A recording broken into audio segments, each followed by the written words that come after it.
जय हिंद दोस्तों, आपका स्वागत है आपके अपने यूट्यूब चैनल एग्जाम हल 0.1 में। जी हाँ, आपने बिल्कुल सही थंबनेल देखा है और हम आज उन्हीं क्वेश्चन को करवाएंगे जो एसएससी सीएचएसएल प्रीवियस ईयर में पूछे गए हैं मैथ्स के क्वेश्चन। तो चलिए बढ़ते हैं। पहला 51। तो यहाँ पे इसको 0.1 को 3 बार लिखा गया, फिर उसके बाद 0.3 को 3 बार लिखा गया है। तो फार्मूला क्या होता है? तो इसका फार्मूला होगा यानी कि ए क्यूब होगा, ये बन जाएगा 0.1 का क्यूब और ये बन जाएगा 0.3 का क्यूब। तो ए क्यूब प्लस बी क्यूब को फार्मूला क्या होता है? ए स्क्वायर होता है। तो देखिएगा 0.1 का स्क्वायर यानी कि ए स्क्वायर, फिर उसके बाद प्लस बी स्क्वायर यानी 0.3 का स्क्वायर, फिर उसके बाद माइनस ए बी यानी कि माइनस, फिर उसके बाद क्या होगा? Minus A B. तो यहाँ पे ए क्या है? 0.1 इंटू और बी क्या है? 0.3। तो ये होगा। और फिर एक ब्रैकेट में क्या होता है? एक ब्रैकेट में होता है ए प्लस बी, यानी कि जब इसको ऐड करोगे तो 0.4 आ जाएगा। तो अपान यानी कि नीचे क्या हो जाएगा? नीचे ये चीज़ सेम हो जाएगी, तो ये और ये कैंसिल आउट हो जाएगा। तो हमारा आंसर क्या आएगा? ओनली बचेगा 0.4। तो ये ऑप्शन गलत है, 0.4 हमारा आंसर आ जाएगा। तो इसको चलिए सॉल्व करते हैं। इसको जब आप सॉल्व करेंगे, पहले आपको रेखा कोष्ठक सॉल्व करना। रेखा कोष्ठक, फिर छोटा कोष्ठक, मंझला कोष्ठक, बड़ा कोष्ठक। फिर आपको पहले रेखा कोष्ठक, फिर उसके बाद आपको छोटा कोष्ठक, फिर उसके बाद इस तरह क्वेश्चन महिला कोष्ठक, फिर उसके बाद आपको बड़ा कोष्ठक। तो आपको बड़ा कोष्ठक जो होता है सबसे लास्ट में सॉल्व करना होता है, तो इसको हम सबसे लास्ट में करेंगे। तो देखिए इसको जो है हम पहले ऊपर से नीचे आएंगे, तो यानी कि 1/4। तो यहाँ मल्टीप्लाई को जब इसमें मल्टीप्लाई कराएंगे, सॉरी 1/4 को जो है आपको लास्ट में करना, पहले इसको ये वाला कोष्ठक हल करना है। ओके, तो इसको जो हो 1/3 यानी कि 3 से 3 कैंसिल हो जाएगा, तो क्या बचेगा? 6 ब्रैकेट 8, फिर उसके बाद 64। ओके, फिर उसके बाद क्या बचा हुआ है? इसको आप जो है इसमें इसको आप जो है ऐड कर लें, तो 6 सॉल्व करेंगे। तो इसको जब आप सॉल्व करेंगे तो 6 मतलब कि इसको जब आप सॉल्व करेंगे तो आएगा 2 के पावर 4 इंटू 3 की पावर 4। तो ये जो पावर बची 1/4 से 4 कैंसिल हो जाएगा, 2 ताई 6 आ जाएगा। तो ओके, तो आंसर क्या हो जाएगा? ऑप्शन 2। ये हम आर का मान निर्धारित कीजिए जिसके लिए समीकरण 13x + 5 = rx + 18 का कोई साधारण मान है। तो x बराबर आप क्या करिए? x बराबर आप रख दीजिएगा 0। ओके, तो ये 0 हो गया, प्लस 5 = कितना हुआ? ये भी 0 हो गया, =18। तो इसको जो है इधर लाइए, ये तो इसको उधर ले जाइए, तो 13 क्या हो जाएगा? 13 0। तो आंसर क्या होगा? आंसर 13। तो यहाँ पे देखिए दोस्तों, इसको जो है a² + b² का फार्मूला के, देखिए ए क्या होता है फार्मूला? a² - b² का फार्मूला क्या होता है? a + b एक ब्रैकेट में, a - b एक ब्रैकेट में।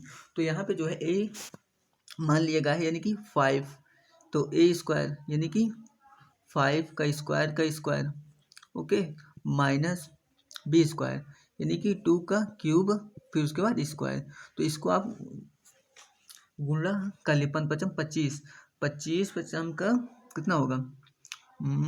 5×5 = 25,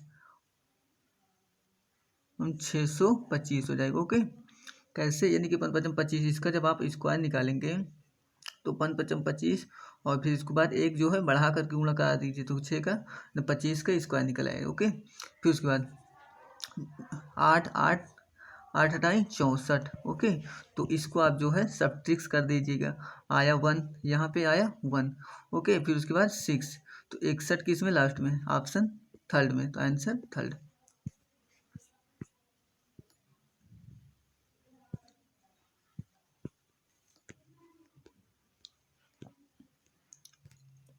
यदि एक त्रिभुज में केंद्रक और लंब केंद्र एक ही बिंदु पर है तो निम्न में से कौन सा त्रिभुज के बारे में सही होगा? यानी एक त्रिभुज है और केंद्रक और लंब का, मान के चलिए एक त्रिभुज होता है जब, तो उसका जो होता है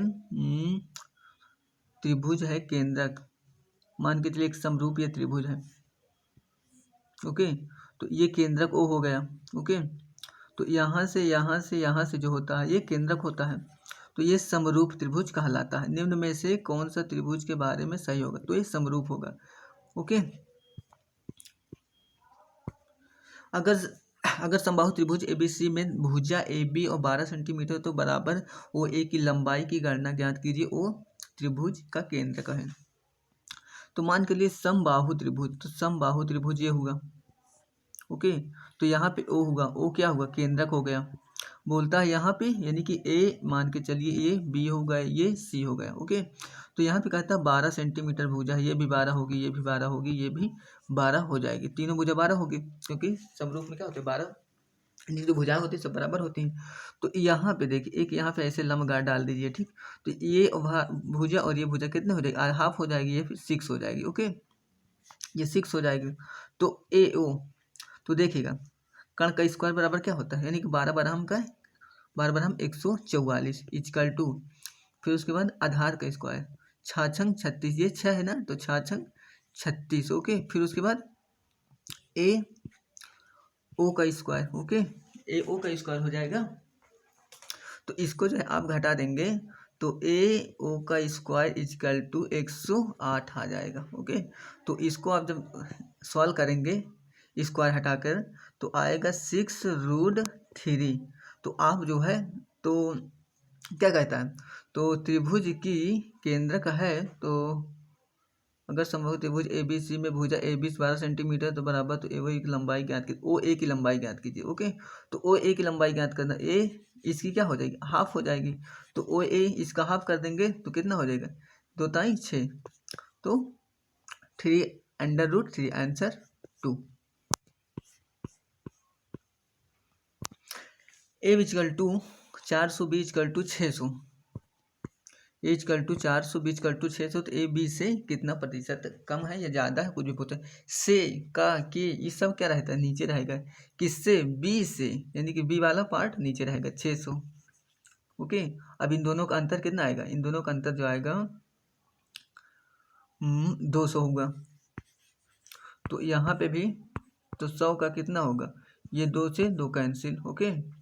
तो 6 3 18, अब देखो 3 किस में आ रहा है, तो ऑप्शन थर्ड हो जाएगा। दो संख्याओं का अनुपात 2:3 है, यदि दोनों संख्याओं का योग 75 है तो दोनों संख्याओं से बड़ी संख्या क्या होगी, इन दोनों का योग, यानी कि 3 2 5, 5 इजकल टू क्या होगा 75, तो 1 यूनिट इजकल टू क्या होगा 15। तो बड़ी संख्या पूछता है, तो बड़ी संख्या क्या है 3 है, तो इसमें मल्टीप्लाई करा दो, 15 3 45, आंसर क्या होगा ऑप्शन 2 फर्स्ट होगा, ओके फर्स्ट। मोहित तथा अंशु ने एक व्यापार में क्रमशः 18:15 के अनुपात में कुछ राशि निवेश की। 9 महीने के बाद मोहित अपनी पूंजी वापस निकाल लेता है। यदि उन्हें 4:5 के अनुपात में लाभ प्राप्त होता है तो अंशु ने कितने महीने के लिए व्यापार में निवेश किया। तो देखिए मोहित तथा अंशु का क्या है रेशियो 8/15 है, ओके। फिर इसके बाद कुल राशि निवेश की 9 महीने के बाद मोहित ने अपनी पूंजी वापस निकाली। मोहित ने, तो मोहित के ऊपर से यानी कि मोहित हुआ। अब मान के चलिए फिर उसके बाद अंशु ने कितना निकाला होगा, अंशु मान के चलिए x निकाला होगा, तो अंशु को पूछता है तो मान के चलिए अंशु x निकाला, तो उनके रेशियो का अनुपात जो होता है 4 कितना हो जाता है 4/5 हो जाता है। तो हमको x का मान ज्ञात कर लेंगे, बस हो जाएगा हमारा काम। तो यहाँ पे 4 दूनियम 8 2 बार में हुआ। फिर उसके बाद 3 3 9, 3 5 15, 5 से ये 5 कैंसिल, तो x उधर चला जाएगा, 3 दूनियम 6, तो आंसर क्या आएगा, आंसर 6 आ जाएगा। तो ऑप्शन नंबर हमारा 4 हो जाएगा। यदि 23x + 23y = 184 है तो x तथा y का औसत क्या होगा। तो इन दोनों में से आप एलसीएम क्या मतलब कॉमन क्या ले सकते हैं, तो यानी कि 23 ले सकते हैं, तो x + y इक्वल टू क्या हो जाएगा 184 अपान 23। ओके, तो इसको जो है आप भाग दे दिए, 3×18 3×18 6 बार जाएगा। ओके, तो यानी कि 6 बार जाएगा, नहीं 6 बार नहीं जाएगा, यानी कि 8 बार जाएगा। तो 8 बार में जाएगा तो क्या बोलते हैं, औसत ज्ञात कीजिए। 8 का हाफ क्या हो जाएगा, 2 से भाग देंगे तो आंसर आ जाएगा 4।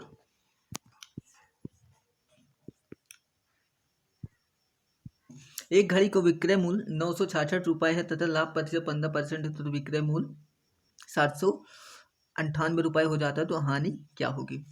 तो यहाँ पे देखिएगा, यानी कि 15% है, तो 15% को हम क्या लिख सकते हैं, अब 500 लिखेंगे तो ये 5 3 15 अपान 20, 5 20। इसको जब सॉल्व करेंगे, परसेंटेज को हटाएंगे तो नीचे 100 लाएंगे, तो गुणा कर देंगे, यानी भाग करेंगे तो 3/20 एक वास्तविक वैल्यू दर्शाता है। ओके, यदि कॉस्ट प्राइस, यानी कि मान के चलिएगा कॉस्ट प्राइस हुआ हमारा कितना हुआ 20 हो गया।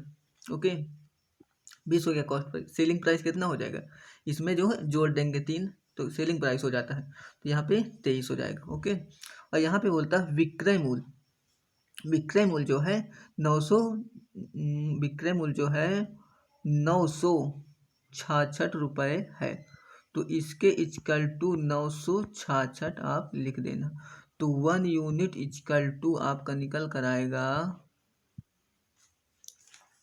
टू हमारा निकल कर कितना आएगा 966/23 निकल कर आएगा। ओके, तो 1 यूनिट इतना जब निकल कर आए तो 1 यूनिट इक्वल टू इसमें कॉस्ट प्राइस में मल्टीप्लाई करा देंगे 966/23।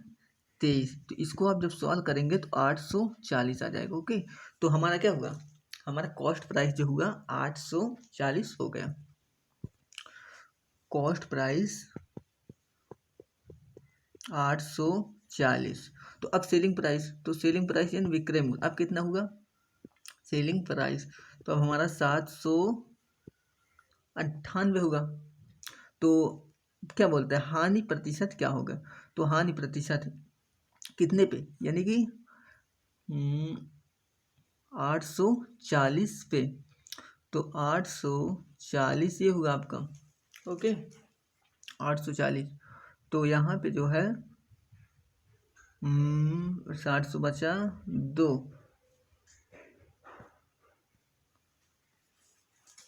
तो देखो दोस्तों इन दोनों का आप अंतर लीजिए, अंतर कितना आएगा, यानी कि 42 आ जाएगा। तो 100 पे कितना होगा, तो 0 से 0 कैंसिल, 48 दूनी यानी 42 दूनी 48, 2 हुआ, तो 2 से मल्टीप्लाई भाग दे दो 5, तो आंसर हमारा क्या होगा 5%। तो हमारा जो होगा आंसर 5% होगा, ऊपर लिखा हुआ दिख नहीं रहा। तो ओके, तो यहाँ पे देखिए अब क्वेश्चन नंबर, एक दुकानदार एक वस्तु पर 30% छूट देने के पश्चात 33% लाभ कमाना चाहता है, तो उसे अपनी वस्तु के अंकित मूल्य को क्रय मूल्य से कितने प्रतिशत अधिक अंकित करना चाहिए। ये मान के चलिए एमपी जो हुआ कितना होगा, यानी कि 100 है, तो उसने जो है 30% की छूट देता है, यानी कि ये 30% छूट देता है, तो कितना बचेगा, यानी कि 70 बच जाएगा। ओके, फिर उसके बाद ये 33% लाभ कमाना चाहता है, तो 33% लाभ कमाएगा तो 133 हो जाएगा। तो फिर उसके बाद होता है वस्तु के अंकित मूल्य को क्रय मूल्य से कितने प्रतिशत अधिक अंकित करता है, तो यानी कि कितना अधिक करेगा, कितने पे, 70 पे। ओके, तो यहाँ पे जो होगा 70 3 यानी कि 63, तो यहाँ पे 63 हो जाएगा अंतर, इन दोनों का अंतर। तो 100 पे कितना, तो ये 0 से 0 कैंसिल, 9 7 63, तो आंसर कितना आएगा 90, आंसर फर्स्ट।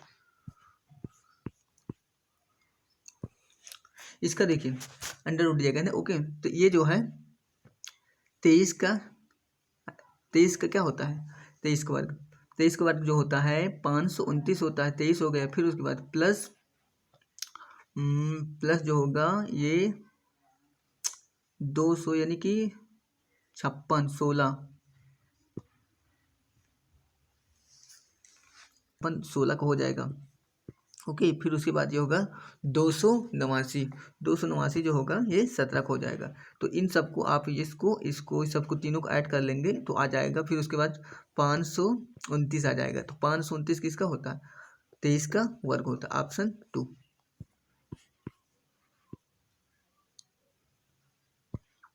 दो नल एक्स तथा वाई एक टंकी को क्रमशः 15 और 20 घंटे में भर सकते हैं। यदि दोनों नलों में को दो अपवाहन यानी PM पर खोल दिया जाता है तो ठीक दो पूर्वाहन AM पर टंकी को भरने के लिए नल एक्स को कितने बजे अपराह्न में बंद करना देना चाहिए। तो देखिए दोस्तों, यहाँ पे जो होगा x यानी कि y को हम पहले निकालेंगे क्योंकि y जो है y द्वारा 20 घंटे में भरा गया, तो 20 घंटे में भरा गया यानी कि 12/20। अब कहोगे 12 कहाँ से आया? अब भाई 2 अपराह्न से और 2 पूर्वाह्न करोगे तो 12 घंटे हो जाएगा। ओके, तो इसको जो है आप काट दीजिए, 4 3 12 4 5 20। ओके, अब मान के चलिए एक कोई काम था एक, अब जो है शेष काम निकाल लें। शेष काम यानी कि एक में से घटा दें। एक में से जब 3/5 को घटा देंगे, कोई काम था, ये संपूर्ण काम था, इस काम को निकाल लो तो यहाँ पे बचेगा 5 एकम 5 यानी कि 2/5। अब देखिए, अब जो है x द्वारा किया गया काम, अब शेष काम ये हुआ तो इसमें जो है x का 15 से मल्टीप्लाई कर दो। 5 5 3 15, तो 3 दूनी 6। ओके, तो 6 हो गया। अब फिर उसके बाद 2 घंटे बाद बंद कर दिया जाता है, 2 अपराह्न बंद कर दिया जाता है, तो होने में कितना समय लगेगा? तो आप जो है इसमें 2 ऐड कर दिए तो आंसर 8 आ जाएगा। Option first.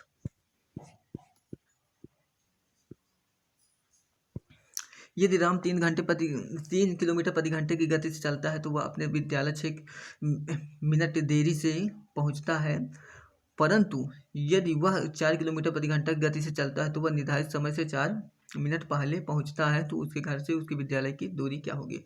यानी कि देखिए 2 किलोमीटर, राम जो है 3 किलोमीटर प्रति घंटा से जब चलता है तो वह विद्यालय 6 मिनट में देरी कर देता है। ओके, परंतु वह 4 किलोमीटर प्रति घंटा से जब चलेगा 4 पे, राम जब 4 पे चलेगा 4 किलोमीटर प्रति घंटा, तो वह 4 मिनट पहले पहुंचता है। 4 मिनट जो है पहले पहुंचता है। तो इसका फार्मूला जो होता है,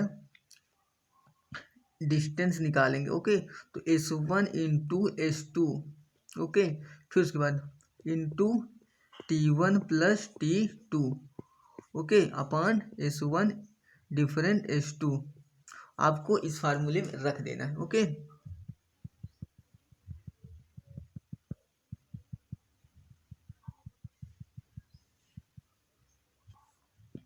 तो S1 यानी कि जो चाल है, तो S1 इंटू S2, तो हमारा कितना है? S1 इंटू S2 यानी कि 4 3 12, ओके, 12 होगा, अपान इन दोनों का अंतर 1 हो जाएगा।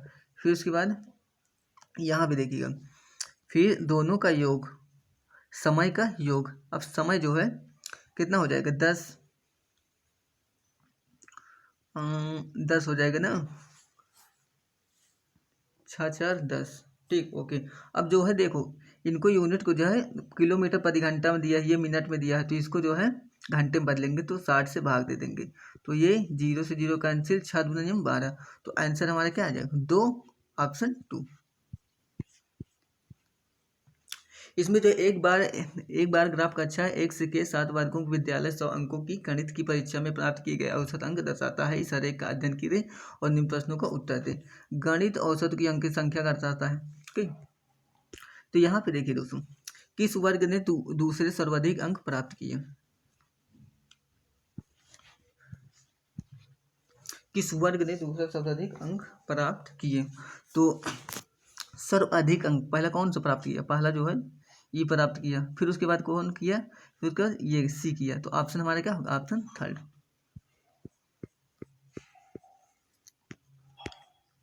ई और बी के द्वारा किए गए औसत अंक का अनुपात, ई और बी, ई और एफ, ई और बी यानी कि ई और बी। देखिए ई कहाँ है? ई और फिर उसके बाद बी, पहले इसका फिर उसके बाद दूसरा इसका, पहले इसका अनुपात देखिए, तो यहाँ पे जो है आप 5 से काट दीजिए, तो यहाँ पे आएगा 15, फिर यहाँ पे आएगा 11, तो क्या आएगा आंसर? आंसर 15:11। तो ऑप्शन हमारा जो होगा ऑप्शन थर्ड हो जाएगा। किस वर्ग के औसत अंक वर्ग ए के मुकाबले कम थे? किस वर्ग के मुकाबले, यानी कि के, की, का, से, यानी कि दूसरा वाला जो है इस तरह क्वेश्चन में वो नीचे रहता है, तो ई वाला जो है नीचे रहेगा। इन दोनों का डिफरेंस लेना है, फिर उसके बाद 100 से मल्टीप्लाई करा देना, आंसर हमारा आ जाएगा। फिर उसके बाद यदि वर्ग डी के सभी छात्रों को बोनस के 5 अंक मिलते हैं तो उनके द्वारा औसत अंक कितने अंकों से बढ़ाया जा सकता है?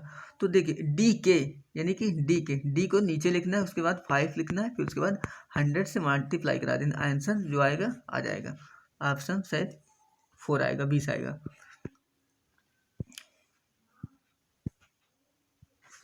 तो क्वेश्चन नंबर जो हमारा 71, एक समचतुर्भुज के परिमाप और एक विकर्ण की लंबाई क्रमशः 34 सेंटीमीटर और 8 सेंटीमीटर, उसके अन्य विकर्ण की लंबाई ज्ञात कीजिए। तो देखिए दोस्तों, इसमें जो है परिमाप, यानी कि हमारा परिमाप क्या दिया है, तो समचतुर्भुज का परिमाप क्या है, तो 4a जो होता है 34 दिया गया है, तो a बराबर हमारा क्या होगा 17/2। इसको जब काटोगे तो 2 हो जाएगा। तो फार्मूला जो होता है हमारा समचतुर्भुज के विकर्ण की लंबाई ज्ञात करने के लिए, तो वो फार्मूला होता है 2√, पहली भुजा का वर्ग, यानी कि 7/2, ये इसका स्क्वायर, फिर उसके बाद दूसरी भुजा का वर्ग, यानी कि दूसरा क्या दिया, दूसरी भुजा का स्क्वायर, इसका जो है हाफ करके, यानी कि 8/2 का होल स्क्वायर। इसको आप जो है सॉल्व कर लीजिए तो ऑप्शन आएगा 15 आ जाएगा। तो यानी कि दूसरे भुजा का स्क्वायर का आधा, यानी दूसरी भुजा का जो होगा आधा का स्क्वायर होगा। ओके, 14 सेंटीमीटर त्रिज्या वाले एक अर्धवृत्त की परिमाप ज्ञात कीजिए। तो अर्धवृत्त का परिमाप क्या होता है, फार्मूला जो होता है r π+2।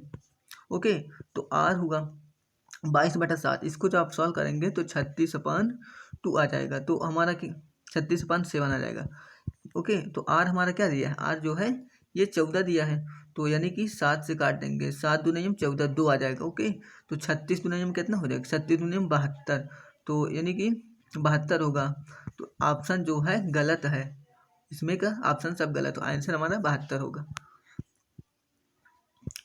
एक घन का आयतन जो है 166.375 घन सेमी, तो उसकी भुजा की ज्ञात कीजिए, यानी कि भुजा का क्यूब, यानी कि भुजा का क्यूब, इसका जो आप क्यूब कर लीजिए आंसर 4 आ जाएगा। जो है देखिए दोस्तों, इसका जो है मान क्या होता है, कोस जो है 45 का मान क्या होता है, कोस 45 का मान होता है 1/√2 प्लस 1/3। तो इसको जो है 3√2 एलसीएम ले लो, तो 3 + √2 एंड ये होगा, ठीक। तो कौन सा होगा, ऑप्शन थर्ड। त्रिभुज DEF में ई एक समकोण है। देखिए दोस्तों, ई जो है एक समकोण है, ये 90 डिग्री बना रहा है। फिर उसके बाद एफ, फिर उसके बाद डी, कोई भी कुछ भी मान लीजिए, cos थीटा, cos यानी cos डी बराबर, तो cos डी बराबर हमारा क्या दिया है,